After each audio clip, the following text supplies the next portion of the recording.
Parkland Hospital. Got something. It's the president. He's coming in. November the 22nd, 1963, President John F. Kennedy assassinated in Dallas, Texas. Now, on the eve of the 50th anniversary of his death, comes a new film co-produced by Tom Hanks, which tells the story of that fateful day, not through the principals, but the ordinary individuals caught up in the action, including the staff at Parkland Hospital, where the president was taken.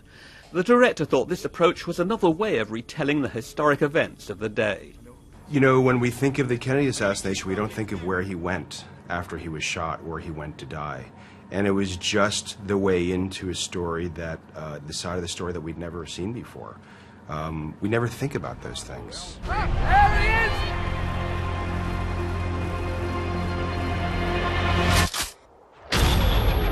A key character featured in the film is Dallas businessman Abraham Zapruder, portrayed by Paul Giamatti, who happened to be shooting the presidential motorcade with his home movie camera at the very instant the bullets were fired. The images he obtained with his camera were, to say the least, very dramatic.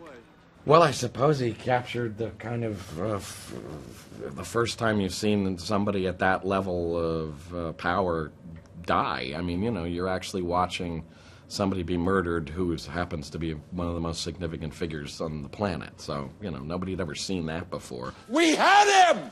And we could have stopped him! The film also portrays the frustration of law enforcement personnel that the man charged with killing the president, Lee Harvey Oswald, had been within their grasp prior to the assassination. It also shows the reaction of Oswald's mother, Marguerite, and brother, Robert, played by Jackie Weaver and James Badge Dale.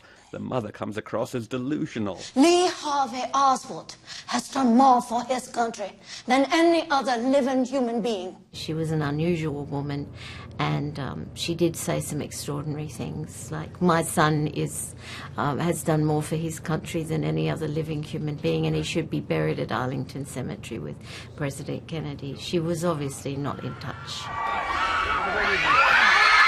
The film has its young stars. Zac Efron plays one of the doctors. People his age weren't alive at the time of the JFK assassination, but Jackie Weaver, who is old enough to remember the day Kennedy was killed, thinks young people will embrace this film.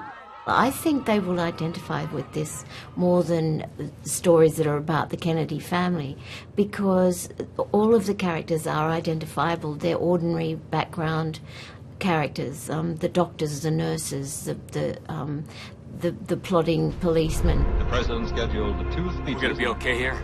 Oh yeah, it's a good program. Parkland is one of numerous commemorative entertainments on offer to mark the forthcoming anniversary of the president's death. Some people might say that this is an entertainment trying to cash in on the 50th anniversary of JFK's assassination. Well, what would your response be to that? To cash in the context of art, whether it's a painting or a novel, is just saying some artist, some writer used a real event and turned it into a story, which is all that we did. Schindler's List, Deer Hunter, these are all great movies that used real events to tell an important, honestly raw story. I don't want to get trapped into the exploitation thing. It's like, I think this film does the opposite. Just picked up somebody in Oak Cliff. They think he's the shooter. The Dallas police just announced... The film has had a polarizing effect. Some critics abhor the picture, complaining it is vapid, and seeing Jackie Weaver's performance as too out there, that she comes too close to caricature. But there's also a camp that endorses Parkland, viewing it as fine, compelling, gripping cinema. A film well shot that very effectively tells the story of a group of individuals unexpectedly caught up in one of the worst days in US history.